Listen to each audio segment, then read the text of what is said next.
본 프로그램은 정부 방역수칙을 준수하여 녹음하였습니다.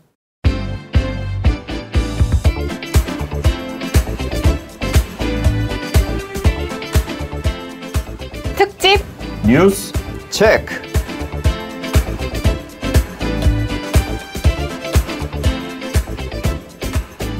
네, 전세계 계신 하늘파 청취자 여러분들 반갑습니다. 간만에 찾아뵙는 팩트체커 팩트입니다. 제 옆에는 장금희님과 라쿤님이 나와 있습니다. 네, 안녕하세요. 돌아온 여러분의 친구 라쿤입니다. 안녕하세요. 말씀감별사 장금입니다. 굉장히 오랜만이네요. 네, 오랜만입니다. 저희 또 셋이 이렇게 녹음하는 것도 오랜만이죠. 셋이 할 때 한 2년 넘었나요? 아니, 더 됐죠. 3년? 됐나요? 3년도 더 됐죠. 맞죠? 3년 정도로 봅니다.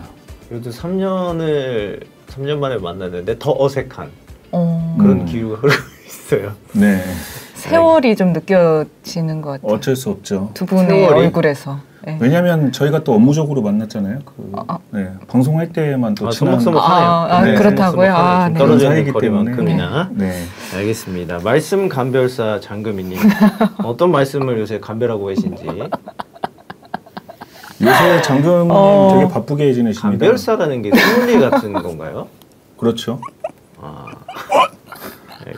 네. 일단은 오프닝은 조금 발랄하게 시작을 해봤습니다만은 오늘 다룰 내용이 그렇게 발랄하지 않습니다. 오늘은 지난 6월 전북 정읍에서 벌어진 사건인데 남편이 흉기를 휘둘러서 전처와 처남댁을 살해하고 처남은 이 중태에 빠뜨렸던, 현재는 지금 의식이 돌아와 있습니다. 네. 이 사건에 대해서 좀 확인을 해보려고 하는데 라쿠님께서 좀 설명을 해주시죠. 네. 2022년 6월 17일자 언론 기사에 따르면 전북 정읍경찰서는 6월 16일 살인 등 혐의로 40대 노 씨를 긴급 체포했다고 합니다. 경찰에 따르면 노 씨는 지난 16일 오후 5시 42분께 정읍시 북면의 한 가게에서 아내와 처남 부부에게 흉기를 휘둘렀다고 하는데요. 흉기에 찔린 아내와 처남댁은 숨졌으며 처남은 의식을 잃고 병원으로 옮겨졌다고 합니다. 범행 장소는 노 씨의 처남이 운영하고 있는 가게로 노 씨와 그의 아내는 별거 중이었던 것으로 밝혀졌다고 하고요.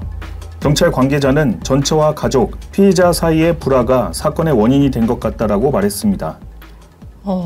근데 너무나 끔찍한 사건이라는 생각이 드는데 그 CCTV 현장을 좀 봤어요. 당시 사고가 일어났을 때 가해자의 전처와 처남댁은 현재 목숨을 잃은 상태거든요. 마치 사람이 아니라 좀 짐승 같다라는 좀 생각이 들었어요. 솔직히 봤을 때 가해자가 흉기를 휘두르는 모습이 일단은 전처를 칼로 마구 좀 휘둘렀고 그 소리 듣고 깜짝 놀라서 찾아왔던 우리 피해자의 남동생과 또 가해자의 처남댁 있죠. 두 분한테도 흉기를 마구 휘두릅니다. 그래서 남동생은 의식을 잃고 쓰러지고 우리 처남댁은 칼에 맞았지만 옆에 있는 피해자들을 막 이렇게 수습을 하는 그런 모습이 칼에 맞았는데 본인은 수습을 하는 그런 모습이 있는데 정말 혼비백산 이러고밖에 안 봐지고 너무 끔찍한 사건이 일어난 것 같습니다. 근데 이 가해자는 이게 우발적이라고 주장을 하고 있다고 제가 들었어요. 네, 가해자는 범행 직후 경찰에 긴급 체포돼 조사를 또 받았는데요. 경찰 조사에서 아내를 살인하게 된 것은 우발적 범행이다라고 주장하고 있다고 합니다. 하지만 경찰 관계자는 언론 인터뷰에서 종교적 갈등과 우발적 범행은 가해자의 일방적 주장일 수 있다라고 밝혔습니다. 아니 CCTV 영상을 보면은 이게 우발적 범행이 될 수 없는 게 품에서 칼을 꺼냅니다. 뭔가 이제 본인이 화를 주체하지 못하고 주변에 있는 날카로운 얘기로 해한 것이 아니라 미리 준비해 왔다는 것에서 이거는 계획적이라고 볼 수밖에 없는 것 같은데. 네, 이런 부분에 있어서 가해자의 주장이 있습니다. 최근 8월 10일 오후 전주지법 정읍지원 제1형사부의 심리로 첫 재판이 열렸는데요. 재판에서 가해자 노 씨 측 변호인은 피고인이 피해자를 살해할 목적으로 흉기를 가져간 것은 아니다라고 하면서 신천지 관계자와 대동하고 나올 것을 대비해 위협할 목적으로 흉기를 가져간 것이라며 우발적 범행을 주장했다고 합니다. 이 말을 들은 피해자 유가족은 살해할 목적이 아니었다는 말이 이해되지 않는다는 반응을 보였습니다.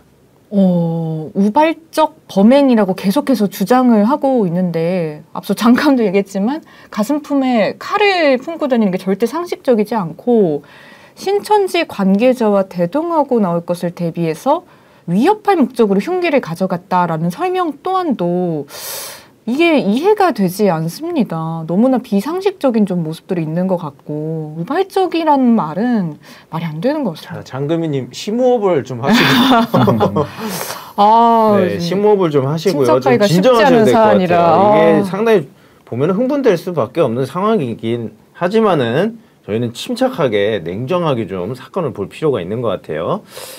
가해자는 일단 전주에서 살고 있지 않았습니까? 그렇죠. 그런데 왜 정읍에서 사건이 발생했느냐, 천안댁에서 이 사건을 발생시켰느냐, 저는 이런 의문점이 좀 들거든요. 6월 17일 뉴스원 기사에 따르면 경찰은 가해자 노 씨가 전철을 찾아 이곳까지 온 것으로 보고 있고, 여기서 이곳은 이제 정읍인 거죠. 노 씨는 경찰 조사에서 아내와 재결합을 하고 싶었다, 가정 불화 때문에 범행했다라는 취지로 진술한 것으로 밝혀졌습니다. 그러니까 본인이 이렇게 살인을 저지른 이유, 그냥 범행 동기에 대해서 물으니까 가정 불화다. 그리고 대화를 하려고 나갔다. 더군다나 한 명도 아니고 두 명은 끔찍하게 살해를 하고 한 명은 또 중태에 빠뜨렸었죠. 중태 빠지고. 네. 그래서 이해가 가지 않는데요. 무언가 내 가족이나 타인과 어떤 불화가 생겨서 이야기를 하러 나갔는데 흔히들 칼을 가지고 나갑니까? 아니죠. 품 안에 칼 한 자루씩은 넣고 다니죠. 우리가. 말도 안 되죠. 너 뭐해? 왜 칼 챙겨? 잠깐 이야기하러 가려고 누구랑. 이게 말도 안 되는 소리라는 거예요. 그렇죠. 그냥 변명에 지나지 않은 소리를 이걸 읽고 있는 저도 상당히 혼돈해집니다. 그리고 사실 일반적으로 칼을 휘두른다, 그리고 휘두른 다음에 두 명이나 살해를 한다라는 게 일반적인 상식에서는 쉽지 않은 일이기도 하고요. 제 생각엔 가해자 말이 맞으려면 이분은 평소에도 칼을 들고 다니는 게 습관처럼 그랬다 하면은 또 모르겠어요. 근데 그렇지 않았던 거잖아요. 평소에 뭐 칼을 쓰는 직업이거나, 그렇죠. 네. 뭐 칼을 항상 휴대해서 뭔가 뭐 낚시를 하거나 뭔가 어떤 일을 하거나 취미생활을 하는 거라면 그래도 이해는 안 되지만 우발적이다라는 게 어느 정도 한 1% 정도. 근데 이 얘기가 조금 이게 말도 안 된다고 생각하고 있고요. 경찰 조사에서 그 범행 동기가 계속 피해자와 재결합을 하고 싶어서라고, 네. 재결합을 원해서 찾아갔다라고 나왔는데 갑자기 종교 때문에 그랬다라고 주장을 해요. 네. 왜 이러는 거죠?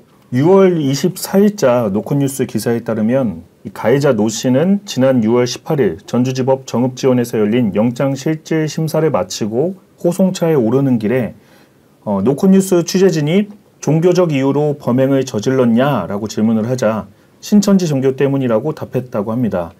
또한 이후에 6월 28일 국민일보에 실린 탁재일 교수가 이 사건과 관련해 작성한 칼럼을 보면 이 칼럼의 제목은 가해자가 없다이고, 칼럼 내용에는 2012년 신천지에 빠진 배우자를 해친 혐의로 교도소에 수감 중인 살인자는 가해자가 아니라 피해자이고, 2018년 신천지에 빠진 자녀를 강제 개정 교육시킨 부모도 가해자가 아닌 피해자이며, 신천지가 거짓말, 모략, 포교로 종교 선택의 자유를 먼저 훼손해 가정 다툼의 원인을 제공했다고 주장을 하고 있는데요.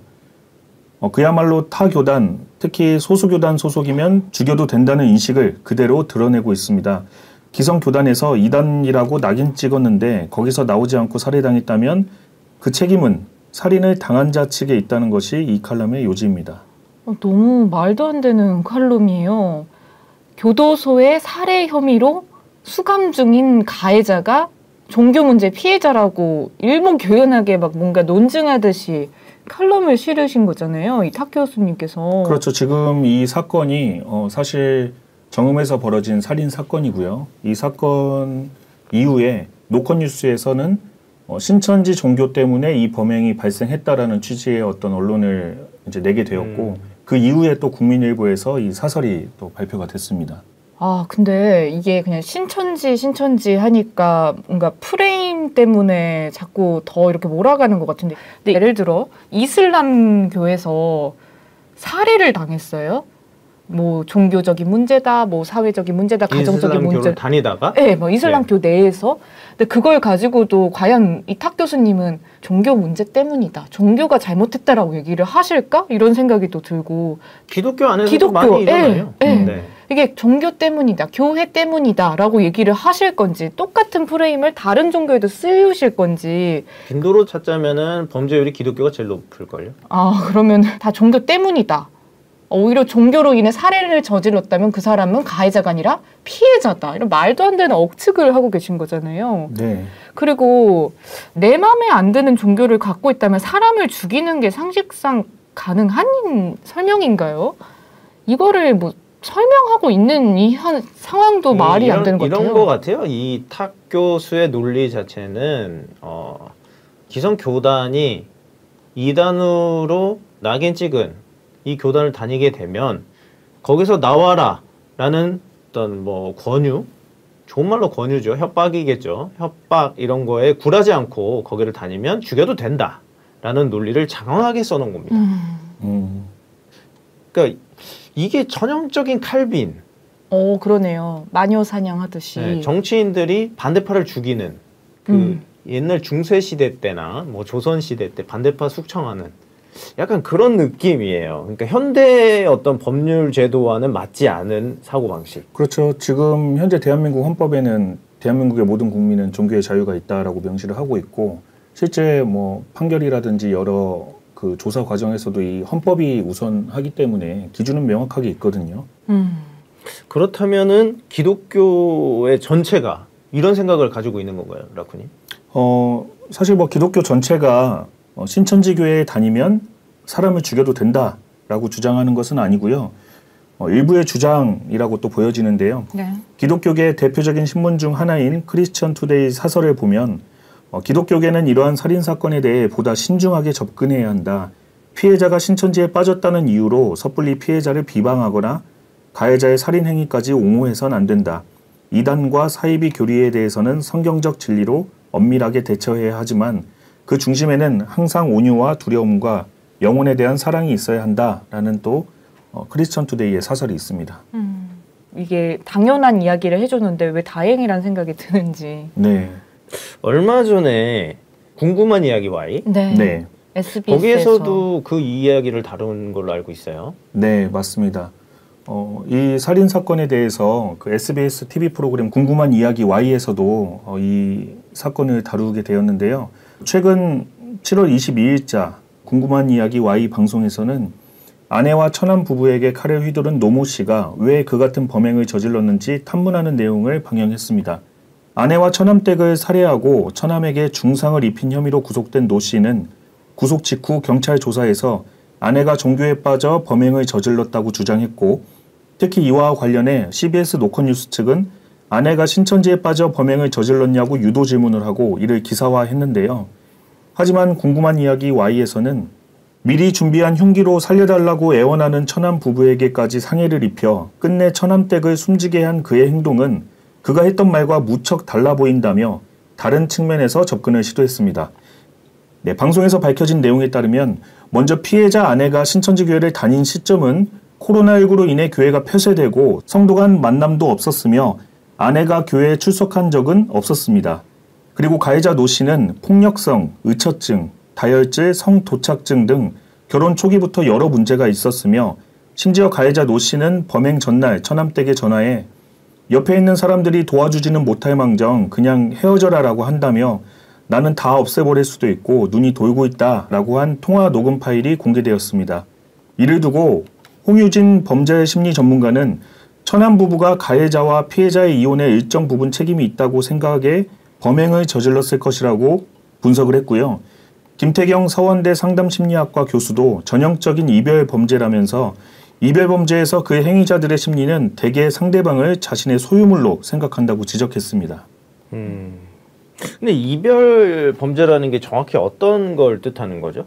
그 이별 범죄는 헤어짐 때문에 발생하는 혹은 또 그 연장선상에서 헤어진 남편이나 애인이 가해를 하는 거죠. 폭행과 협박 등의 범죄를 일으키는 거를 흔히 말을 하는데요. 이 중 상당수는 살인으로까지 이루어져서 큰 문제가 야기가 되고 있습니다. 이별 범죄의 대부분은 이별을 요구한 여성과 또 이별을 받아들이지 못하는 남성 사이에서 주로 발생을 했는데, 이별 범죄는 상대방이 자신이랑 분리되려고 하는 행위 자체를 납득할 수 없는 상황 속에서 이루어지는 경우가 많습니다. 이런 거죠. 감히 내 감정을 버려? 감히 날 무시해? 이런 생각을 하게 되면서 감정이 참을 수 없는 분노까지 이제 치달아 오르게 되고, 그러다 보니 상대방을 응징하기 위해서 살해를 하는 사례도 많이 있습니다. 그러니까 이별 범죄라는 게 어떤 남녀나 또는 부부가 이별을 할 때 그 이별을 받아들이지 못해서 하는 범죄라는 거죠. 근데 이런 거는 저도 자주 본 것 같은데 실제로 빈도수가 얼마나 되는지 궁금한데요. 네.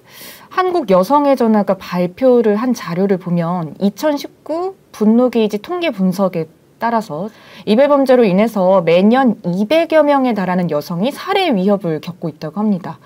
2009년부터 2019년까지 11년 기간 동안을 조사해 본 결과 지인 남성에 의해서 살해된 여성도 수가 어마어마한데요. 975명에 달했습니다. 살인 미수까지 합치면 1810명, 주변인까지 포함하면 2229명 정도가 피해를 본 건데, 이 정도면 거의 이틀에 한 번꼴로 여성이 지인 남성에 의해서 살해되거나 살해될 위험에 놓였던 셈이 되는 겁니다. 또 2020년 언론에 보도된 사건을 분석해 보면 배우자나 데이트 관계에 있는 상대 혹은 또 주변인 등에 의해서 또 살해당한 여성이 최소 115명으로 집계가 되고 있는데, 이 중에서 남편이나 남자친구, 친밀한 관계에 있는 남성에게 의해서 살해된 여성이 최소 93명이었다고 합니다. 배우자 관계에 있는 남성은 45명, 동거나 소개팅, 채팅, 조건 만남 등을 포함한 데이트 관계에 있는 남성이 48명이었습니다. 무려 80%에 달하는 여성들이 남편 혹은 남자친구에게 살해를 당한 겁니다. 아, 이 정도면은 진짜 연애하기 쉽지 않겠는데요? 공포감이 들어서. 그렇죠. 정말 무섭습니다. 아니 근데 사랑해서 만난 거 아닐까요? 남녀 간에 사랑을 해서 만났는데 헤어지자고 한다고 해서 죽여야 되겠다. 뭐 이해가 안 되는데, 겉웃음만 나오는데. 아니 그리고 사랑한다면은 상대방의 어떤 의견이나 상대방의 마음도 존중해줘야 되는 거 아닙니까? 그렇죠. 그런데 왜 그런 걸 깡그리 무시하고 살해를 하겠다, 이런 심리가 도저히 이해가 안 가는데 이런 범죄를 저지른 가해자의 심리는 대체 어떤 걸까요? 네. 말씀해 주신 것처럼 이해가 되지 않죠. 그런데 이런 끔찍한 범행들이 일어나고 있다 보니까 한동안 경찰청에서는 이별 범죄를 방지하기 위한 대처 요령 이런 기사도 좀 많이 났었어요. 근데 전문가들이 그래서 좀 분석을 해본 거죠. 가해자들의 심리 분석을 좀 다양한 이론으로 좀 설명을 하고 있는데 크게 4가지를 뽑아봤습니다. 첫 번째는 진화 심리학적 본능 이론인데요. 일부 남성들은 연인을 볼 때 내 자식을 낳아줄 여성으로 여기는 본능이 있어서 육체적인 질투심이 강한 편이 있다고 합니다.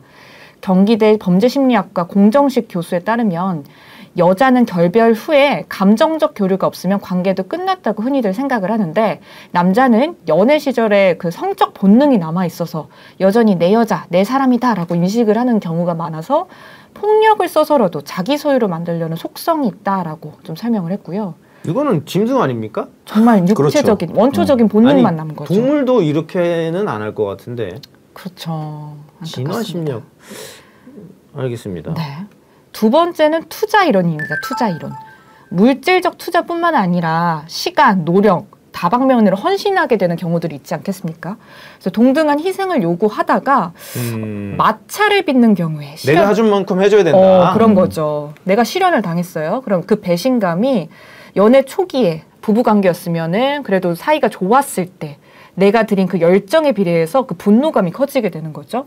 그래서 고려대 사회학과 김준호 교수에 따르면 이런 남성들은 흔히 이런 얘기를 한대요. 내가 너한테 어떻게 했는데, 이런 생각에 폭행 자체를 잃어버린 정의를 찾는. 너무 소심한데? 정의를 회복하는 과정으로 본다고 합니다. 이게 정의라고요? 그렇게 본인의 정의? 보고, 본인이 생각하는 정의죠. 네. 세 번째는 문화 지체 형상인데요. 가부장적 사고방식에서 빠져나오는 속도가 남녀 간 좀 다른 경우들이 있는데 이에 따라서 범죄를 일으킨다고 생각하는 이론입니다. 이 가부장적 사고에 너무 갇혀있는 일부 남성들이 여성이 나에게 순종하지 않는 그 현실이 이 자신의 이상과 현실과 괴리를 받아들이지 못해서 그 스트레스로 범죄를 저지른다는 겁니다. 문화가 점점 달라지죠. 네. 그래서 경기대 범죄심리학과 이수정 교수에 따르면은 사회 분위기상 그런 분노를 표현은 하긴 어렵잖아요. 속으로만 쌓아둔 상태에서 상대방이 나한테 결별 통보를 하면 내 남자의 자존심을 건드려 이런 게 된 거죠. 그래서 화가 엉뚱한 방향으로 폭력적인 성향으로 표출된다. 이렇게 분석을 했습니다. 네 번째는 신분적인 열등감인데요. 사회적 지위가 안정적인 남성은 이별 후에 새로운 여성을 만나거나 뭐 취미생활 등을 하면서 그 이별 후 상실감을 완화시키는데 그게 안 되는 일부 남성들은 사정이 좀 다르다고 합니다. 상대 여성과 경제적 혹은 사회적 격차 때문에 헤어진 뒤 그 홀로 있는 상태가 길어지면 연애를 할 때도 내가 느꼈던 그런 열등감이 있잖아요. 이게 더 깊어지면서 그게 상대에 대한 극단적인 분노로 바뀌고 이별 범죄를 일으키는 경우도 있다고 합니다. 근데 봤을 때 아마 이번 사건에서 가해자는 진화 심리학적 본능 좀 이게 좀 크지 않았을까. 첫 번째 나온 일. 아주 디테일하게 잘 분석하셨네요. 갑자기. 봤을 때 그 좀 주변인들을 저희가 좀 취재를 해본 결과 가해자가 좀 성도착증적인 행동을 좀 많이 보였대요. 그리고 궁금한 이야기 Y에서도 좀 잠시 나왔지만 이해가 안 되는 좀 행동들을 많이 합니다. 뭐 아내를 뭐 다른 남성과 관계를 시키게 하고 거기서 뭐 쾌감을 느꼈다. 이런 얘기를 녹음이 된 파일을 또 실제로 들어보기도 했고요. 그리고 아내를 또 성적으로 학대했다. 끔찍한 사람이네. 끔찍하죠. 또 이에 따른 피해를 얼마나 또 피해자분이 많이 겪었겠습니까. 그래서 주변 지인들한테 힘들다 이런 표현들을 하고 상담도 좀 많이 받았던 걸로 알려졌습니다. 그리고 경제권이요. 아내한테 있다라고 봐지거든요. 왜냐면 안정적인 수입이 아내한테 있어요. 그 돈을 가해자가 자신의 뒷주머니를 채우는 거죠. 10년 전부터 아내가 가장 역할을 했다고 하더라고요. 네네. 가해자 입장에서는 갑자기 경제권이 사라지는 거잖아요. 아내가 이혼을 하게 되면은요. 뭐 성적으로도 경제적으로도 정서적으로도 내 소관 아래 있다고 생각했던 아내가 갑자기 통제를 벗어나게 되니까 이에 따라서 앙심을 품고 범죄를 저지른 게 된 것 같다는 좀 생각이 듭니다. 아니 소개해 주신 그 뭐 이론 뭐 현상 이런 거를 다 들어봤는데요. 가해자의 심리 분석인데 하나도 이해할 수 없는 것들입니다. 그렇죠. 네. 뭔지 모르겠어요. 심리가. 가해자 이 남편의 종교 갈등으로 인한 문제였다고 한 발언은 글쎄요. 종교 갈등 이전에도 많은 갈등이 있었을 것 같다는 오히려. 네. 종교가 굳이 아니라도 이런 남자는 살고 싶은 여자가 없을 것 같은데요. 그렇죠. 그리고 뭔가 폭력성도 있었다고 들었습니다. 네네. 폭력성도 있고 그러면 어떻게 누가 같이 살려고 할까요? 살려고 하는 게 오히려 더 저는 이런 남편이랑 20년간 산 그 돌아가신 피해자가 대단하다고 생각하거든요. 근데 은혜를 갚아야지 왜 오히려 죽이려고 하는 건지 더 이해를 할 수가 없네요. 가해자의 심리 왜 그런지 분석한 거를 들어봤지만 전혀 이해할 수 없다는 것도 알게 됐고요. 여기서 또 한 가지 문제점이 있습니다. 이제 아주 친근한데 우리의 CBS CBS의 보도 저는 그 인터뷰 내용을 보고 기자 맞나? 저 사람이 왜 저기서 저런 질문을 하지? 저 많은 카메라가 돌아가고 있는 가운데 저 비상식적인 질문을 하지? 라는 걸 느꼈는데 CBS가 어떻게 보도했는지 노컷이랑 이 사건에서 어떻게 보도했는지 그 얘기를 장금희 님이 한번 해주시면 좋을 것 같아요. 그 CBS 노컷 뉴스의 송모 기자가 질문을 하는 내용이 참 과연 기자가 이런 질문을 의도적으로 하는 게 말이 되나 싶을 정도인데요. 지난 18일에 영장 실질 심사를 받는 가해자한테 CBS 기자가 아내가 신천지에 빠져서 범행을 저질렀냐라는 질문을 던집니다. 그리고 그렇다는 대답을 끌어내서 이를 기사화했는데요. 그래서 공식적인 목적으로요. 저희가 JTBC에서 보도한 내용을 한번 음성을 좀 잠시 들어보도록 하겠습니다. 협의 인정하십니까? 종교적 갈등이 맞습니까? 그 아내분이 너무 빠져가지고 나 헤어나오지 못하다가 그 자녀분들과 또 헤어지게 돼서 범행 이르게 됐나요? 그렇게 비슷한 내용인가요? 이혼을 하신 건 맞아요? 이장이혼하고 있었습니다. 같이 살고 있었습니다. 종교적인 이유로 이혼을 하신 건가요? 아닙니다. 유도 질문하는 그런 질문 내용이 보이시죠? 네. 어이없지 않나요? 형이 거기서 왜 나와 이런 느낌 아니에요? 여기서 지금 질문하는 기자는 노컷뉴스 기자인 거죠. 맞죠. 기자가 알고 있어. 이미 뭔가 알고 있어요. 뭐라고 그럴까요? 지금 이 살인자, 피의자죠. 네. 이 남편은 자신의 어떤 살인을 정당하기 위한 구실을 한참 찾고 있어요. 우발적으로 했다고 해야지 형량이 낮아지기 때문에 그 싸움을 하고 있거든요. 그런데 거기에 키워드를 던져줍니다. 기자가. 다른 사람도 아니고. 그러면 냅다 물죠. 키워드가 이제 종교적 갈등. 아니 이게 얼마나 절묘하냐면 마치 대본 쓴 것 같다고 전 생각을 해요. 제 생각입니다. 근데 마치 대본 쓴 것처럼 속옷 주고받아요. 이 정도면은 좀 오해받을 만하다고 생각하거든요. 이런 남편과 뭐 내통하나? 그리고 영장 실질 심사를 받고 나오는 과정에서 아직까지 범행 동기가 알려져 있지 않단 말이죠. 그렇죠. 기자들도 모르는 상황이에요. 근데 왜 이 기자는 넌지시 가서 그 얘기를 할까? 저의 음모론인가요? 네, 실제로 이 기자가 보도한 내용을 또 보면요. 가해자의 범죄를 지적하기보다 이 피해자의 종교를 부각시킵니다. 그래서 마치 신천지에 빠졌기 때문에 자녀와 헤어졌다는 내용을 앞에 달아서 피해자가 살인을 당할 이유가 있었다. 그렇기 때문에 사건이 일어났다는 듯이 기사를 씁니다. 이후에도 계속해서 가해자의 답변만을 부각을 하는 기사 내용을 볼 수가 있는데 피해자인 전처가 신천지 교회를 다녔기 때문에 살인이 벌어졌다는 식으로 몰아가는 보도 행태를 볼 수 있습니다. 그런데 이 CBS가 한시도 실망시키지 않는 비단 지금 사건만의 일이 아니에요. 예전부터 이런 일을 해왔는데 네. 이번 사건도 똑같은 패턴이라는 거죠. 어떻게 생각하십니까? 정말?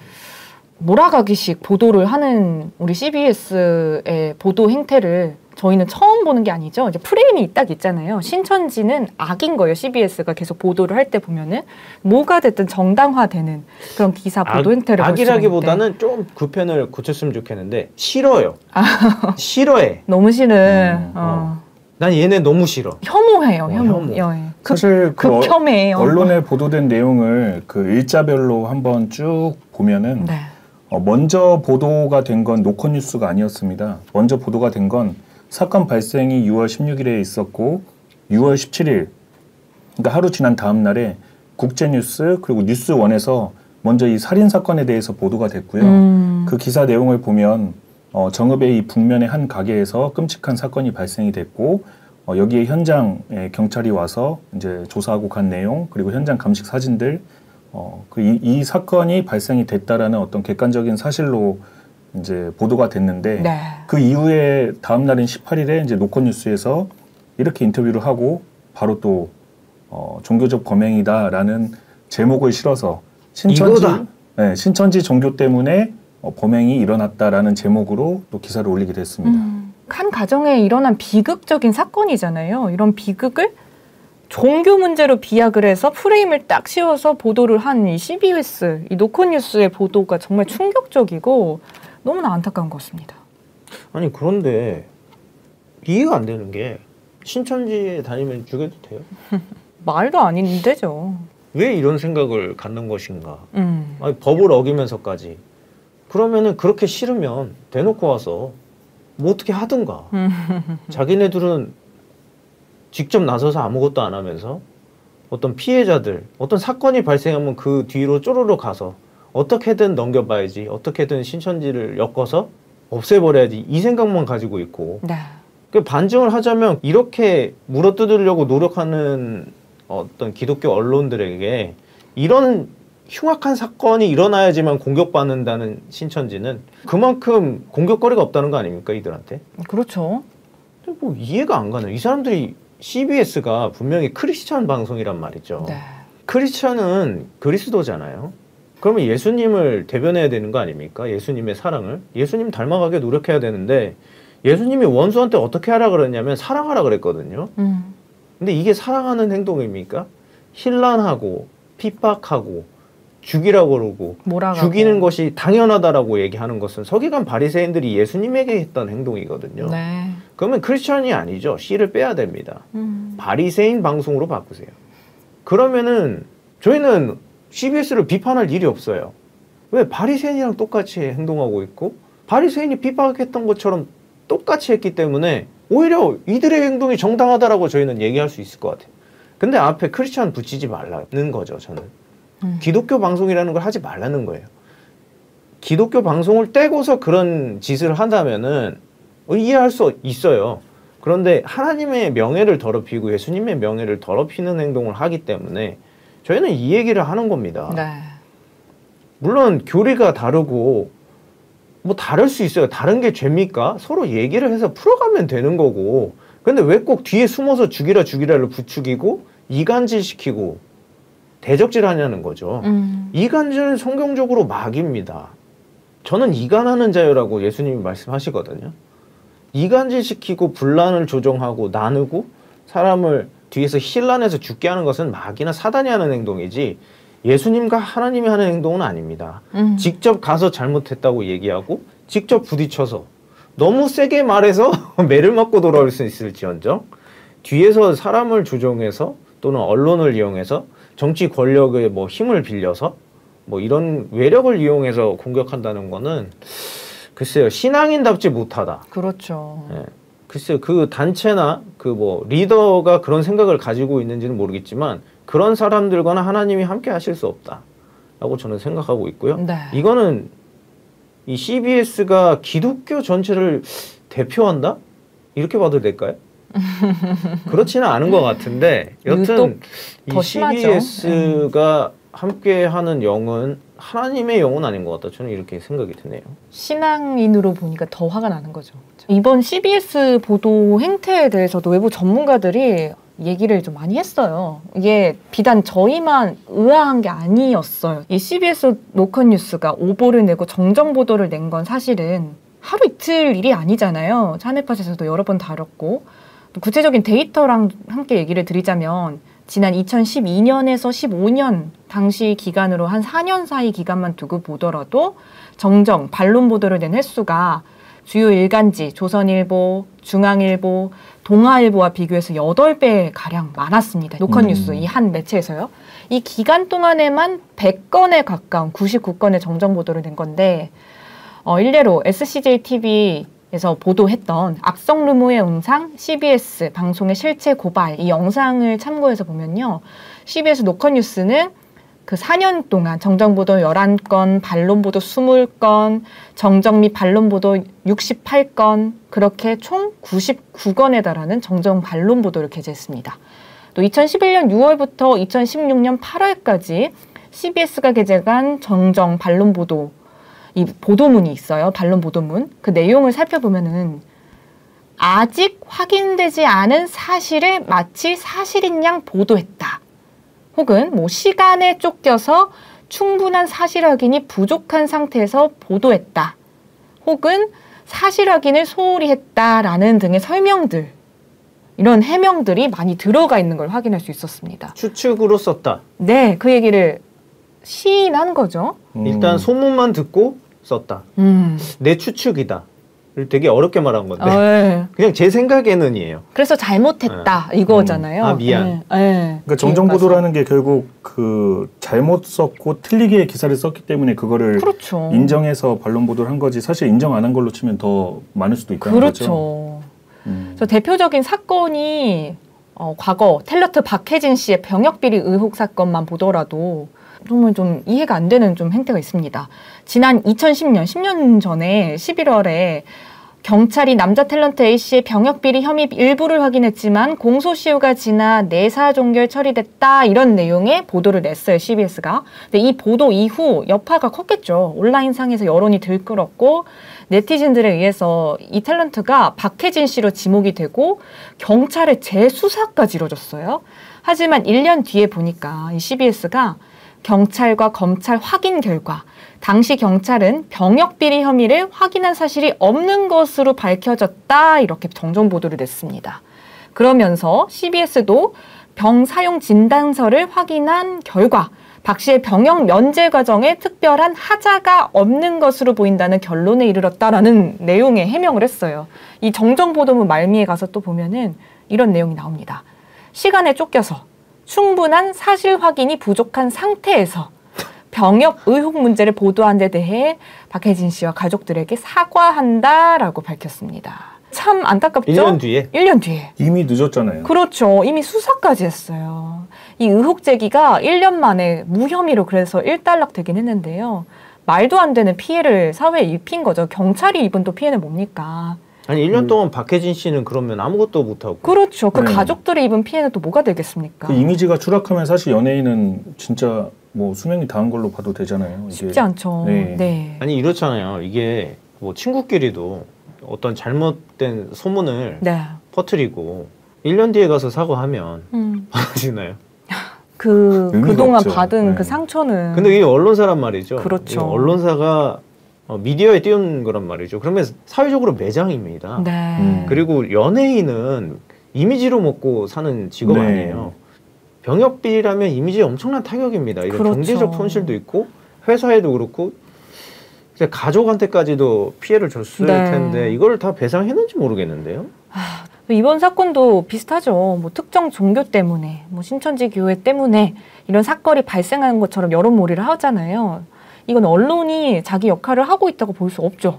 주관적으로 또 원하는 프레임을 씌워서 사건을 보도하는 건 국민들의 알 권리를 침해하는 결과를 가져오고 여론 선동까지 되고 또 사회적인 또 2차, 3차 피해를 입힐 수 있다는 것을 또 생각하면 CBS 노컷뉴스 이번 보도 행태는 특히나 짚고 넘어가야 될 문제가 된다 생각합니다. CBS가 무서운 게 이런 게 있어요. 그러니까 진짜 거짓말쟁이, 진짜 사기꾼들은 항상 진실과 거짓을 섞어요. 그래야 속습니다. 100% 거짓말은 너무 허무맹랑하기 때문에 속지 않거든요. 이게 무서운 거예요, CBS가. 계속 거짓말만 하면 모르겠는데 간혹 진짜도 말합니다. 진짜도 네. 섞어서 보도하기 때문에 안 보시는 게 좋다라고 저는 생각합니다. 제 생각이에요. 네. 그냥 보도 내용을 객관적으로 본 결과 오보 내용도 그렇고 정정 보도문 횟수를 봐도 나 같으면 안 볼 것 같다라는 저의 생각이에요. 네. 뭐 보실 분은 보셔도 됩니다. 근데 요런 CBS가 또 CBS 했는데 최근 이 정읍 살해 사건에